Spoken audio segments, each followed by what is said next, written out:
vizuri ukaelewa eneo ambalo Mungu amekuitia. He has blessed you. He has lifted Kwa you ajili ya kutegemeza yatima na wajane. so as to help the widows and orphans.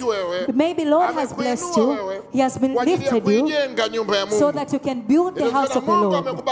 Maybe the Lord has blessed you. He has lifted you. Wasimika watumishi waende. Mfano unaposoma kwenye kitabu cha Daniel, ile sura ya kwanza, mstari wa 17 mpaka 20, unyenyekevu wa Daniel ulimfanya aweze kufanikiwa kwenye mambo mengi mno. Na katika kila jambo la hekima na ufahamu alilowauliza mfalme, akawaona kuwa walifaa mara 10 zaidi ya waganga na wachawi waliokuwa katika ufalme wake. Walifaa mara 10 zaidi ya waganga na nini? Na kumbuka kwamba mfalme Nebukadreza alizungukwa na waganga, alizungukwa na wachawi, by witch doctors, watu wenye ujeuri wa kila aina, people who have pride of all kinds.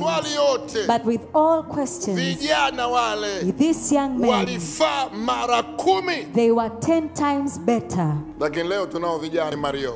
Sasa wewe unatakiwa, sema amina, amen, uwe na akili ya nini? Ya ziada. You are supposed to have a better and extra understanding. Ya ziada, and that extra understanding kwenye mitandao. You shall not find it from the media. Sehemu yoyote. You shall not find it at any place. Kwa wanasiasa. You shall not find it from politicians. Hiyo inatoka juu. That comes from above. Vijana wanaogopa majini. Of demons, they are afraid of witchcraft. They say, I cannot announce about my cancer. When that woman touches your hands,